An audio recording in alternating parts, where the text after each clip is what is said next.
ശ്രീമന്നാരായണീയം ദശകം 1 ഭഗവാന്റെ സ്വരൂപവും മാഹാത്മ്യവും.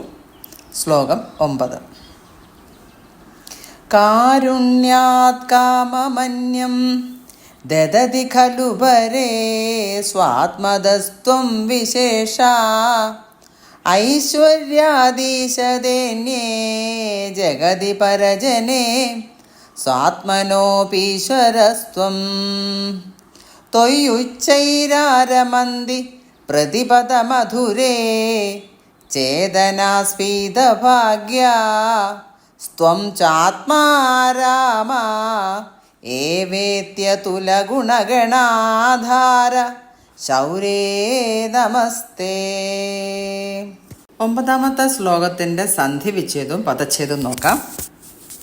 സന്ധിവിച്ഛേദം: കാരുണ്യാത് കാമം പ്ലസ് അന്യം ദദതി ഖലു പരേ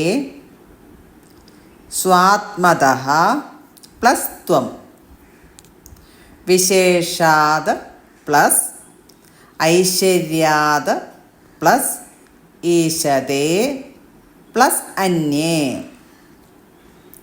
ജഗതി പരജനേ സ്വാത്മനഃ പ്ലസ് അപി പ്ലസ് ഈശ്വരഃ പ്ലസ് ത്വം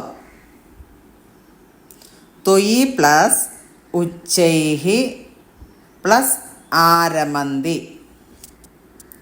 പ്രതിപദമധുരേ ചേതനാഃ സ്ഫീതഭാഗ്യാഃ ത്വം ച പ്ലസ് ആത്മാ രാമഃ ഏവ പ്ലസ് ഇതി പ്ലസ് അതുല ഗുണഗണാധാര.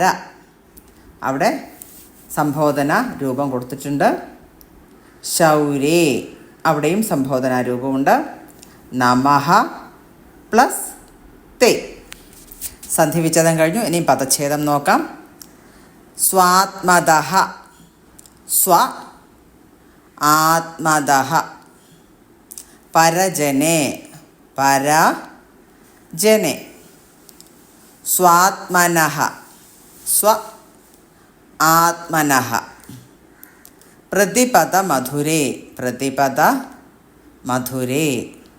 സ്ഫീതഭാഗ്യാ സ്ഫീതഭാഗ്യാഃ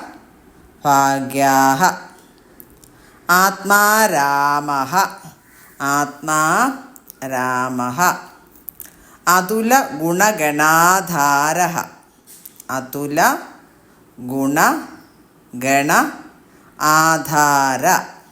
അപ്പം പദച്ഛേദവും കഴിഞ്ഞു. ഇനി 9ാമത്തെ ശ്ലോകത്തിൻ്റെ സാമാന്യ അർത്ഥം കൂടി എന്താണെന്ന് നോക്കാം. അന്യദേവന്മാർ ഭക്തവാത്സല്യത്താൽ മോക്ഷമൊഴിച്ചുള്ള അഭീഷ്ടങ്ങൾ ദാനം ചെയ്യുന്നു.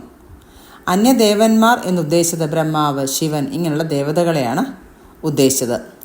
എന്നാൽ പരബ്രഹ്മ സ്വരൂപിയായ അങ്ങാകട്ടെ വിശേഷ വാത്സല്യത്തോടെ സ്വരൂപമാകുന്ന മോക്ഷത്തെ തന്നെ ദാനം ചെയ്യുന്നു. മറ്റു ദേവന്മാർ അഷ്ടൈശ്വര്യ സിദ്ധിയാൽ ഈ പ്രപഞ്ചത്തിൽ മറ്റുള്ളവരുടെ വിഷയത്തിൽ സ്വാമിത്വമുള്ളവരാകുന്നു.